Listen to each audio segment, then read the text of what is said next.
नमस्कार मित्रों, आप सभी का स्वागत है हमारे YouTube channel GR study hub में। आपका सहयोग और आपका प्रेम इस YouTube चैनल पर बना रहे। हम इस महासंग्राम रिट, राजस्थान पुलिस, पटवार, हाईकोर्ट डी ग्रुप जैसे महासंग्राम में हम किस प्रकार से विजय हासिल करनी है वो इस वीडियो के माध्यम से हम चर्चा करेंगे। आज शुरू करेंगे हम भारत का प्राचीन इतिहास। भारत के प्राचीन इतिहास के शुरुआत में हमारा सबसे पहला चैप्टर आता है सिंधु घाटी सभ्यता। सिंधु घाटी सभ्यता पर हमने कल थोड़ी बहुत चर्चा की है और आप सभी को वीडियो बहुत ज़्यादा पसंद आया है और आपसे रिक्वेस्ट है कि ज़्यादा से ज़्यादा उसको शेयर करें। कल हमारी जैसे ही क्लास स्टार्ट हुई थी, शाम को राजस्थान सरकार के शिक्षा मंत्री ने ये घोषणा की थी कि बेरोजगारों को एक नई सौगात देने के लिए 31,000 रीट की भर्ती की विज्ञप्ति बहुत जल्द जारी होगी। तो हमारा मुख्य फोकस जो अभ्यर्थी बीए, बीएड और बीएससी जिनके पास ये क्वालिफिकेशन है वो आज से ही हमारे इस वीडियो के माध्यम से और हमारे इस चैनल के माध्यम से जुड़ जाएं। हम पूरी कोशिश करेंगे कि आपके इस रीट के महासंग्राम में आपको निश्चित ही सफलता हासिल हो। हमारी शुभकामनाएं आपके साथ हैं। शुरू करते हैं सिंधु घाटी सभ्यता से। सिंधु घाटी सभ्यता पर हमने कल चर्चा की थी, जिसमें थोड़ी बहुत जानकारी हासिल की कि इसके ऊपर सबसे पहले किसने सर्वे किया था, सबसे पहले किस व्यक्ति को लगा कि यहाँ पर कोई सभ्यता विकसित हुई है। सिंधु घाटी सभ्यता ये पाकिस्तान, वर्तमान पाकिस्तान के पंजाब सिंध शहर में है और ये कासिल ग्वीन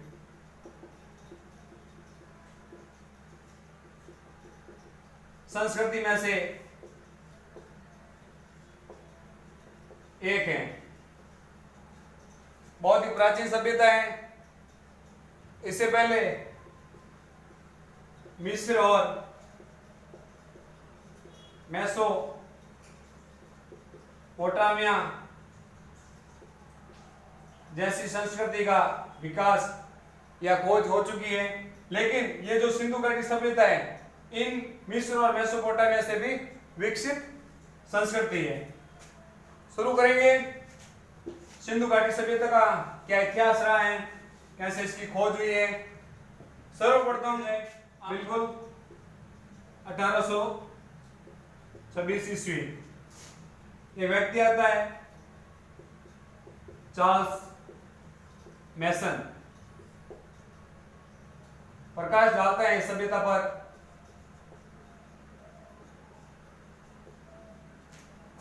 चार्ल्स मैसन नाम का व्यक्ति आता है, उनको लगता है कि हाँ इस जगह पे कोई प्राचीन सभ्यता थी, तो इसने प्रकाश डाला। उसके बाद 1853 ईस्वी में अलेक्जेंडर कनिंघम नामक व्यक्ति ने इस पर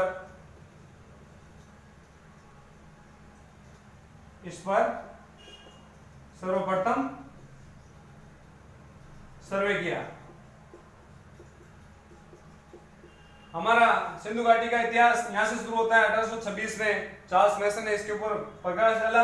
1853 ईस्वी में अलेक्जेंडर कनिंघम ने इस पर सर्वप्रथम सर्वे किया था। उसके बाद 3 साल बाद 1856 ईस्वी में पुनः इसी व्यक्ति अलेक्जेंडर ने द्वितीय बार सर्वे किया। शायद कुछ कमियां रह गई होगी, उसको ढूंढने के लिए दूसरी बार उसको सर्वे करना पड़ा। 5 साल बाद यानी 1861 में भारतीय पुरातत्व विभाग की स्थापना हो जाती है। उस समय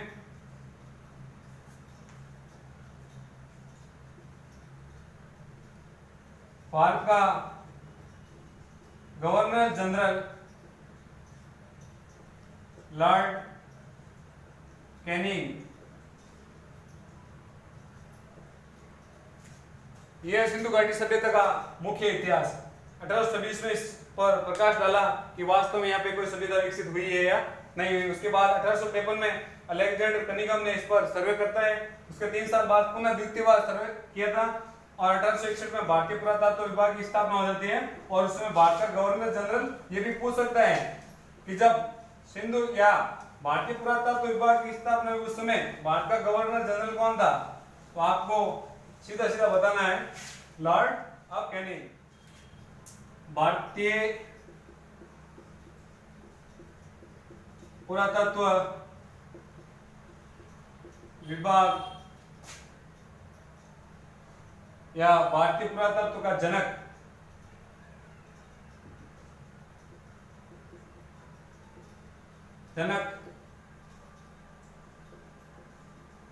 अलेक्जेंडर कनिंघम, इसको हम भारतीय पुरातत्व विभाग का जनक भी कहते हैं क्योंकि इसके माध्यम से ही हमें पुरातत्व विभाग की जानकारी मिलती है। फिर ये व्यक्ति आता है सर जॉन मार्शल। ये कब 1921 में इसके निर्देशन में हड़प्पा नामक स्थान पर उत्खनन करवाता है। और किसे नियुक्त करता है? दयाराम साहनी को। किसके निर्देश में कार्य करता है Dayaram Sahni? Sir John Marshall के निर्देशन में। कब करता है? 1821 में। फिर 1821 नहीं 1921 1822 की बात आती है। इसमें मोहन जोदड़ो नामक स्थान पर यही सर जॉन मार्शल अपने निर्देशन में रखलदास बनर्जी को नियुक्त करता है तथा इसकी खोज या उत्खनन करवाता है। तो सबसे पहले हड़प्पा सभ्यता की खोज हुई है, तो इस संस्कृति को हम हड़प्पा सभ्यता के नाम से भी जाना जाता है। हड़प्पा की खोज सर्वप्रथम होने पर इसे हड़प्पा सभ्यता भी कहते हैं। तो आपका क्वेश्चन ये हो गया कि सर इसे हड़प्पा सभ्यता कहते हैं, तो इसको हम सिंधु घाटी सभ्यता के नाम से क्यों जाना जाता है? तो सिंधु घाटी सभ्यता के नाम से जाने का एक मुख्य कारण है कि ये जो संस्कृति है, ये जो भी नगर है, इनका विकास सिंधु घाटी सभ्यता, जैसे ये हमारा भारत का नक्शा हो गया,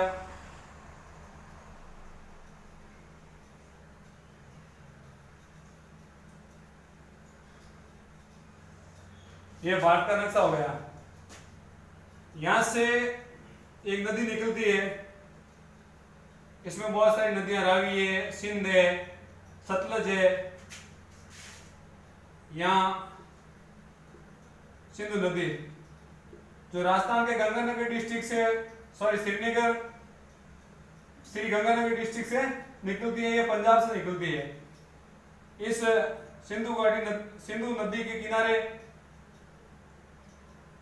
हड़प्पा, मोहनजोदड़ो जैसे स्थान मिले हैं, तो इस आधार पर हम इसे सिंधु घाटी सभ्यता कहते हैं। तो सिंधु घाटी सभ्यता का जो आपका कॉन्सेप्ट है वो क्लियर हो गया। इसे क्यों कहते हैं? क्योंकि ये सिंधु नदी के किनारे बसे हुए नगर होने के कारण इसको सिंधु घाटी सभ्यता कहते हैं। अब हम बात करते हैं आगे। हड़प्पा सभ्यता की खोज हो गई। अब इसका भौगोलिक विस्तार, इस सिंधु घाटी सभ्यता का भौगोलिक विस्तार क्या है उस पर हम चर्चा करेंगे कि कहां से कहां तक ये सभ्यता थी, किस आकृति में थी, कितना वर्ग किलोमीटर क्षेत्र में फैली हुई थी। तो सबसे पहले हम आकृति की बात करते हैं। आकृति, त्रिभुजाकार आकृति। त्रिभुजाकार आकृति के रूप में ये विकसित हुई है। इसका क्षेत्रफल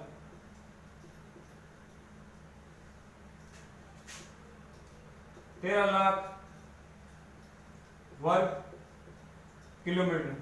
ये जो कांस्य युगीन संस्कृति है, हड़प्पा पंजाब सिंधु के अंतर्गत जो ये संस्कृति का उद्भव हुआ है, ये प्राचीन सभ्यताओं में से सबसे विकसित संस्कृति है ये।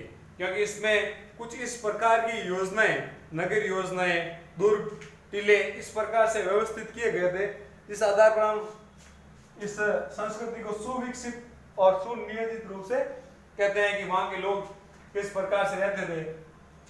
भौगोलिक विस्तार के अंतर्गत ये संस्कृति 3 देश वर्तमान में भारत, पाकिस्तान, अफगानिस्तान, इन तीनों देशों में फैली है।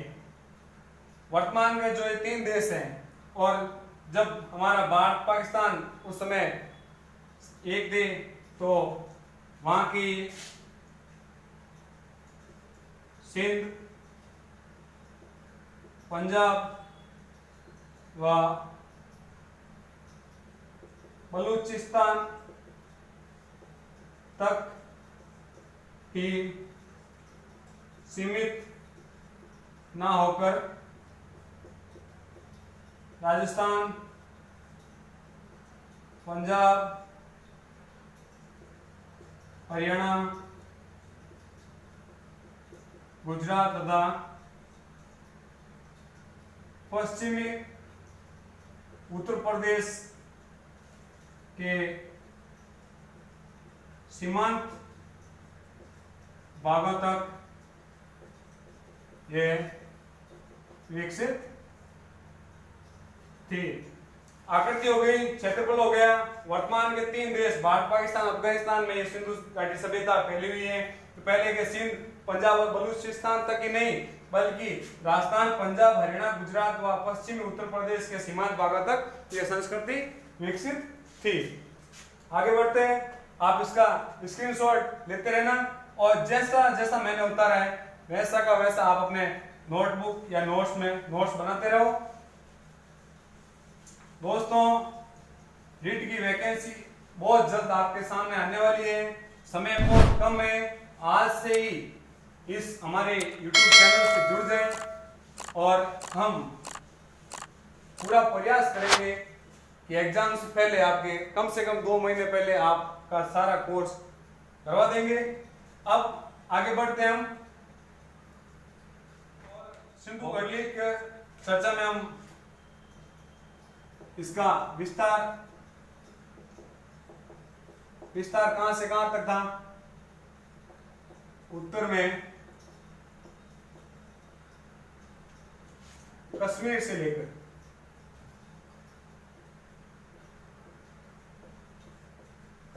लेकर दक्षिण में नर्मदा नदी के मुहाने तक, पश्चिम में बलूचिस्तान से लेकर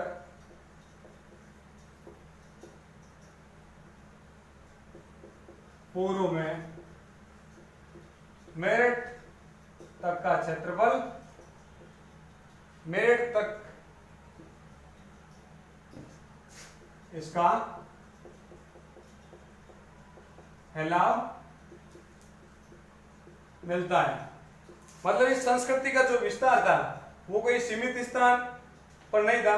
उत्तर में कश्मीर से लेकर दक्षिण में नर्मदा नदी के किनारे या मुहाने तक, पश्चिम में बलूचिस्तान से लेकर पूर्व में मेरठ तक का क्षेत्रफल यहाँ मिलता है। अब हम बात करेंगे आगे कि संस्कृति में और क्या क्या मिला हमें। ये तो हमारा था भौगोलिक। अब इस संस्कृति से जो हमें मिला है, हड़प्पा युगीन या कांस्य युगीन संस्कृति में अब तक 2800 स्थानों की खोज हो चुकी है। मैं टेक्निकल टीम से निवेदन करूंगा कि वो मार्कर लाके दे। टेक्निकल टीम 2800 स्थानों पर खोज हो चुकी है। इसमें कुछ स्थान परिपक्व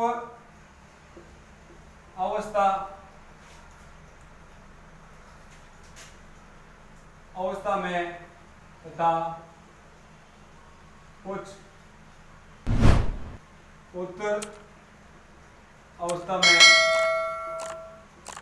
मिले हैं। मतलब इसमें से कुछ स्थान मिले जो पूर्ण रूप से परिपक्व थे, कुछ स्थानों में मिले वो उत्तर अवस्था में थे। किंतु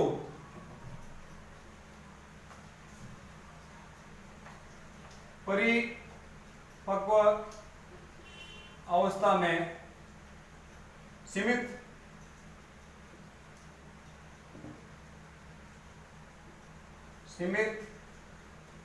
स्थान मिले हैं जिसमें केवल 7 स्थानों को हम नगर का दर्जा पूर्ण रूप से दे सकते हैं। इस कांस्य युगीन संस्कृति में हमें अभी तक 2800 स्थानों की खोज कर चुके हैं, जिसमें से कुछ परिपक्व अवस्था में और कुछ उत्तर अवस्था में मिले हैं। किंतु जो परिपक्व अवस्था में थे वो बहुत ही कम मिले। उसमें से केवल 7 स्थान ऐसे हैं जिसको हम पूर्ण रूप से नगर का दर्जा देते हैं। लाइट ऑन करो, लाइट।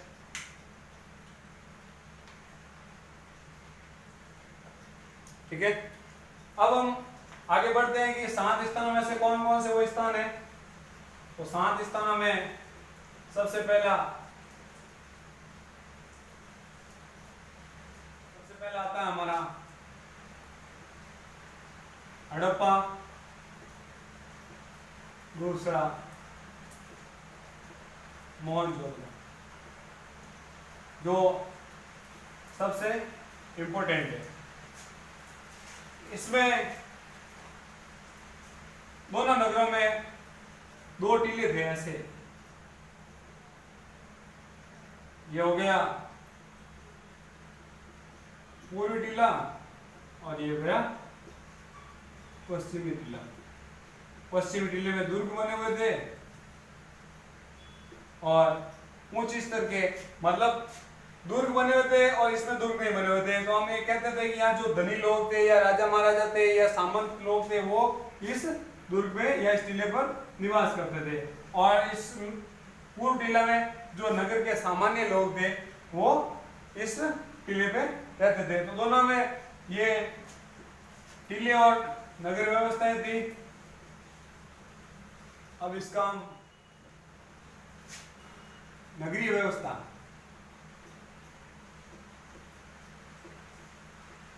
हमारी नेक्स्ट हेडिंग है नगरीय व्यवस्था।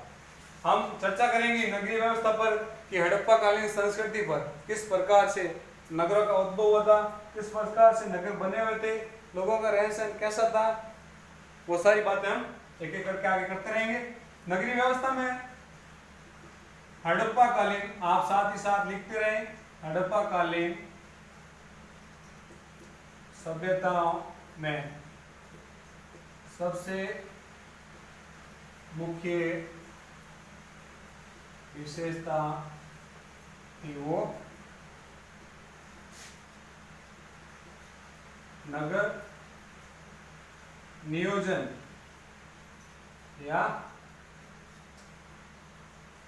व्यवस्था थी। मतलब नगरों का जो नियोजन और नगरों को जो विकसित करने का जो इनके पास तरीका था, बहुत ही सुनियोजित रूप से नगर विकसित थे। इसमें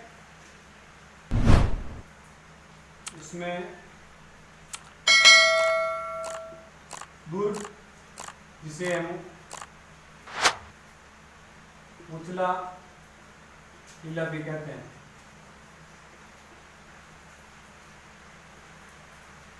इसमें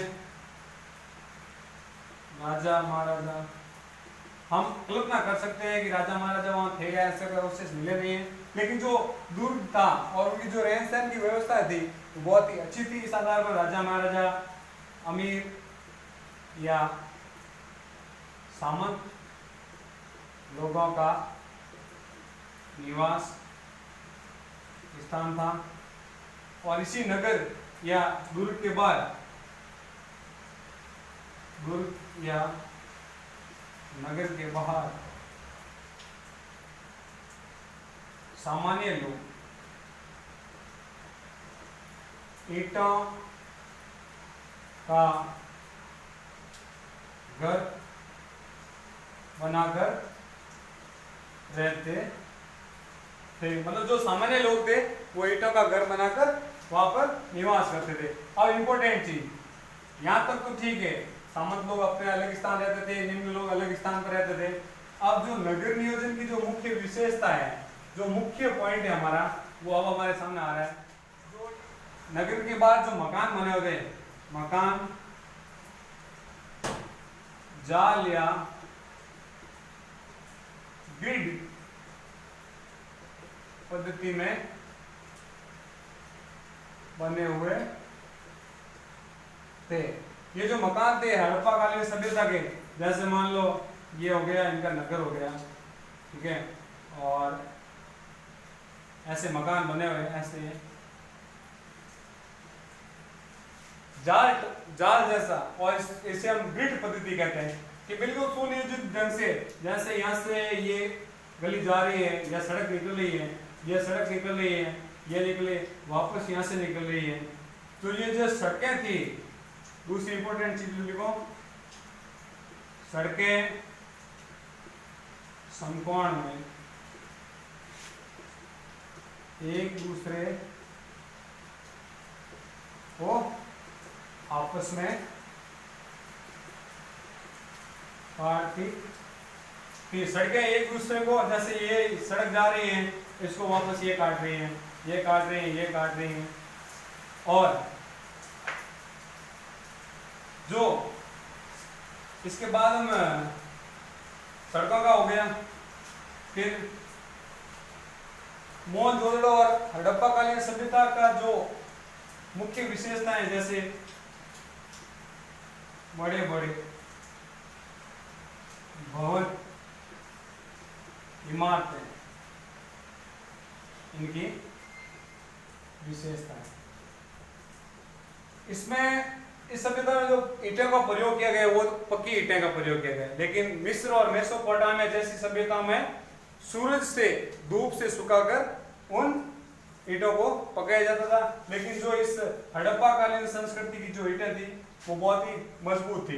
ये इसकी एक विशेषता है, क्योंकि जो कांस्य युगीन संस्कृति है उसमें सबसे सुनियोजित और सबसे व्यवस्थित ढंग से जो कोई व्यवस्था या कोई सभ्यता थी तो वो सिंधु घाटी सभ्यता थी। अब बड़े बड़े घबराहट इमारतों की विशेषता होगी। अब इमारतों में कौन सी सबसे फेमस या जो सबसे प्रमुख थी वो था इनका मोहनजोदड़ो या हड़प्पा इमारत मिलती है या एक ऐसा अवशेष मिलता है जिससे विशाल स्नानागार के अवशेष मिले हैं। स्नानागार देखो ये हो गया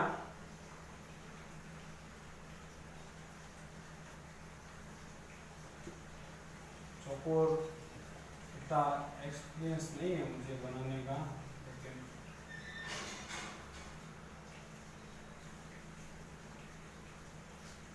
ये जो हॉल था या इसको मैं रिटर्न में लिख देता हूं, जो स्नानागार था उसके दोनों तरफ क्या विशेषता थी स्नानागार की? दोनों तरफ ईंटों की सीढ़ियां बनी हुई थी। ये जो स्नानागार है इसमें दोनों तरफ ईंटें लगी हुई थी, जो सीढ़ियां थी वो ईंटों की बनी हुई थी। कपड़े बदलने का एक तरफ कमरा था। जैसे वर्तमान हम स्विमिंग पूल जाते हैं तो स्विमिंग पूल का जो फर्श है या दीवारें हैं उन पे मजबूत पकड़ के लिए जो भी चीजें लगी गई हैं वैसा का वैसा यहाँ पे ईंटों से निर्मित किया गया है। और कपड़े बदलने का जो आज भी हमारे स्विमिंग पूल जाते हैं वहां पे हमका चेंजिंग रूम होता है, उस टाइप के कपड़े बदलने का एक कमरा था। ऊपरी टीले में इसका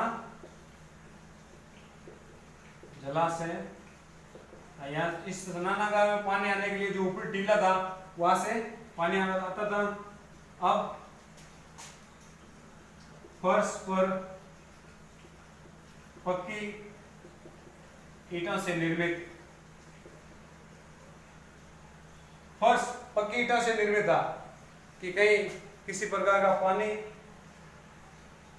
बाहर निकलने की संभावना ना हो। और इस हॉल के कॉर्नर में या स्नानागार में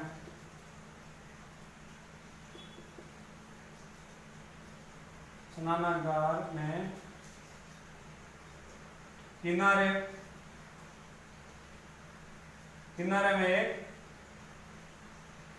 नाली या मुहाना कह सकते हैं इसको, वो था जिसके इस मुहाने के माध्यम से जो गंदा पानी था उसको बाहर निकाल दिया जाता था। बाहर पानी बाहर नाले में चला जाता था। ये होगी स्नानागार की विशेषता। आपको परीक्षा में यही पूछेंगे कि स्नानागार किस सभ्यता में, सिंधु घाटी सभ्यता में, वहां पर विशेषता कोई भी पूछ लेंगे विशेषता कि 4 विशेषताएं दे दी आपको, उसमें से एक गलत है बोल देंगे कौन सी सही नहीं है।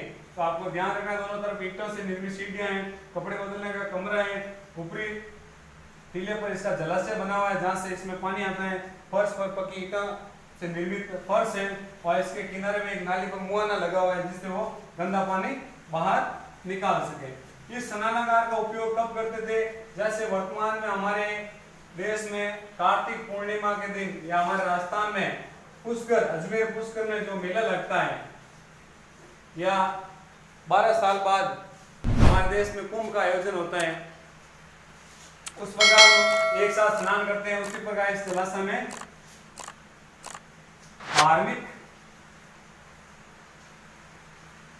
अनुष्ठान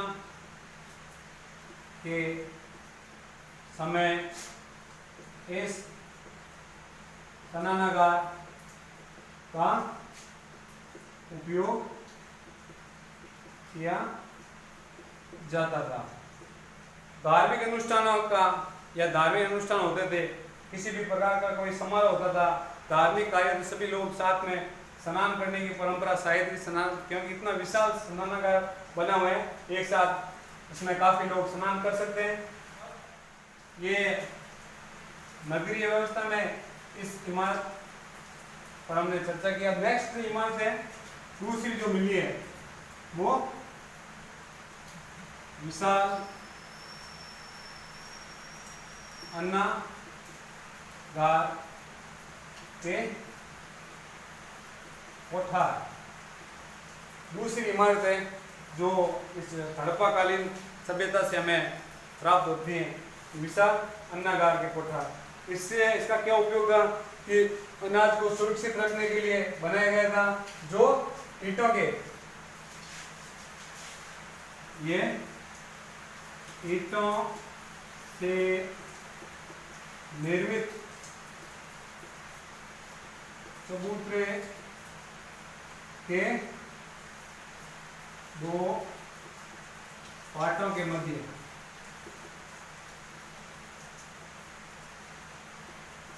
स्थित था।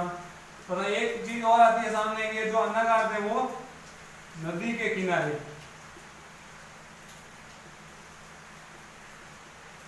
नदी के किनारे थे, तो हम ये अनुमान लगा सकते हैं कि जो अनाज था वो सुरक्षित रखते थे, और एक से दूसरे स्थान पर या एक देश से दूसरे देश पर जो व्यापार करते थे, उस समय एक देश से दूसरे देश जाने के लिए अनाज को इकट्ठा किया जाता था, तो वो नदी के किनारे इकट्ठा किया जाता, ताकि वहां से वो आराम से नाव से या जो भी उनके पास साधन थे उनके माध्यम से वो लेकर जाते थे।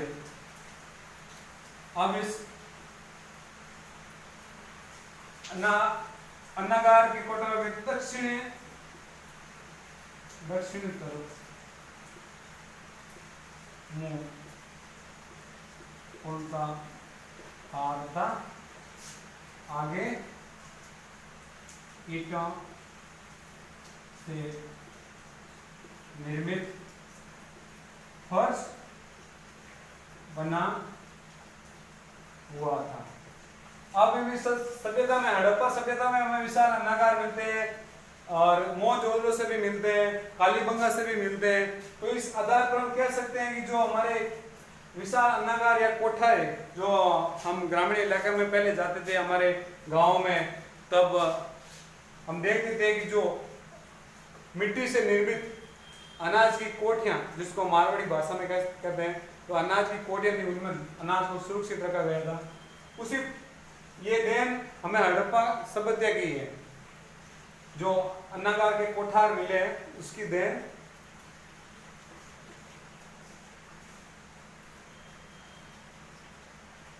हमें अन्नागार के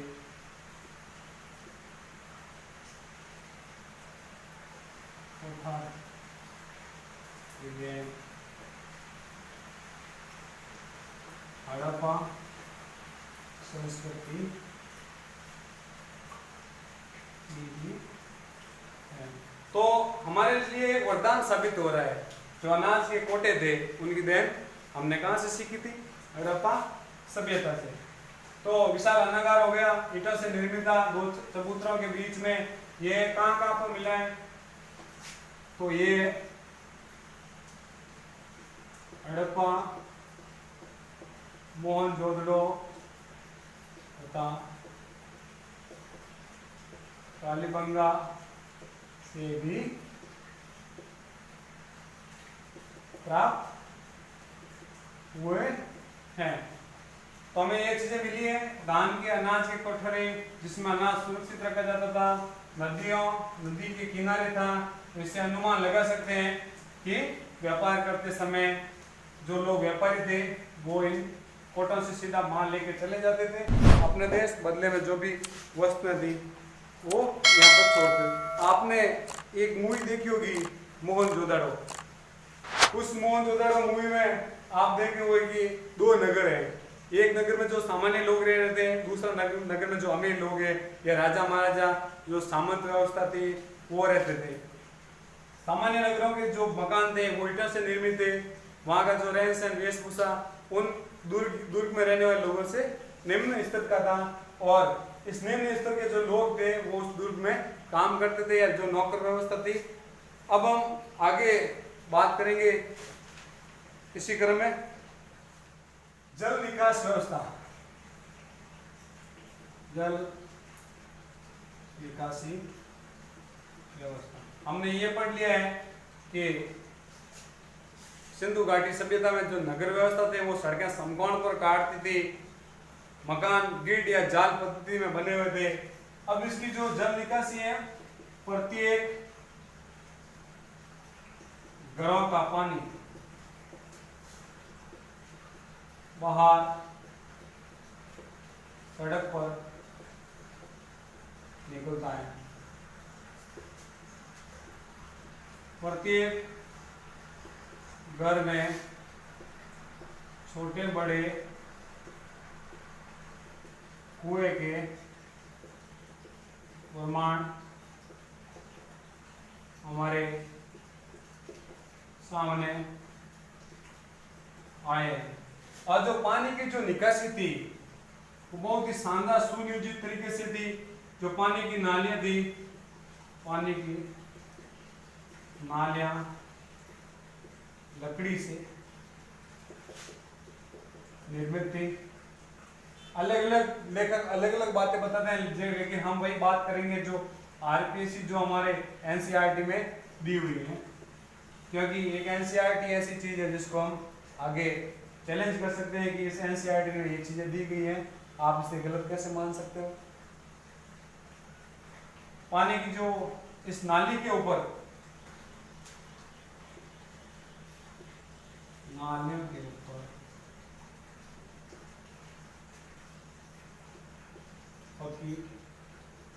ईंटवार पत्थर की शिलाएं, शिलाओं से ढकी हुई। देखो यहाँ के लोग कितने समझदार थे। आज हमारे देश में या हमारे आसपास के घरों में जो नाली होती है बिल्कुल खुली रहती है, ना उनको कोई साफ करते हैं। और सबसे इम्पोर्टेंट चीज तो दूसरे का घर का पानी हमारे घर के पास होने के निकलने नहीं देते हैं। बोलते हैं कि आपका पानी यहाँ क्यों आया, लेकिन यहाँ के लोग इतने समझदार थे, आज से 13 साल पहले की बात है, कि जो पानी निकलता था घरों से, जो गंदा पानी निकलता था, उनमें जो लकड़ी की नालियाँ जैसे कोई बांस या ऐसा कोई पेड़ पौधा जो भी था उसे निर्मित करते थे, जिससे और जो नालियाँ जहाँ पर लकड़ी से निर्मित नहीं थी या ईंटों से बनी हुई थी, तो या तो वो ईंटों से ढकते थे या फिर लकड़ी की बड़ी बड़ी शिलाओं से वो ढकते थे। अब इस नालियों में भी एक चीज और है कि उसमें जगह जगह पर बड़े बड़े गड्ढे किए होते हैं। जैसे ये नाली निकल रही है,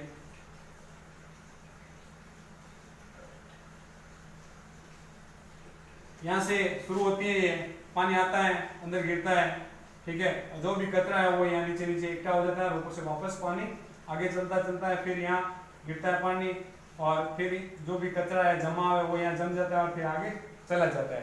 तो नाले में किसी प्रकार का रुकावट पैदा ना हो, इसलिए ये बड़े बड़े हौद बनाए गए, इनको समय समय पर निकाला, इसमें कचरा निकाल दिया जाता। और यहाँ के लोग इतने स्वच्छ थे, इसका परिणाम, इसका ये प्रमाण है इन नाले के माध्यम से हम देख सकते हैं। नेक्स्ट हम बात करेंगे कल, आज हो गया हमारा नगरीय व्यवस्था हो गई, भौगोलिक व्यवस्था हो गई, सिंधु घाटी सभ्यता की जो प्रस्तावना है या शुरुआती दौर है, किस प्रकार इसकी खोज हुई है, वो सारी हमने पढ़ी है। अब नेक्स्ट कल का जो टॉपिक रहेगा वो हमारा सिंधु घाटी सभ्यता का कृषि पशुपालन, वहाँ की धार्मिक, आर्थिक, राजनीतिक, संस्कृति के बारे में विस्तारपूर्वक चर्चा करेंगे। आप बने रहे हमारे साथ इस जीआर स्टडी हब के साथ। आपका सहयोग और प्रेम इस जीआर स्टडी हब के साथ बना रहे। और इस वीडियो को, यदि आपको ये वीडियो पसंद आए तो आप इसको ज़्यादा से ज़्यादा शेयर करें, लाइक करें और हमारे चैनल को सब्सक्राइब करें। धन्यवाद।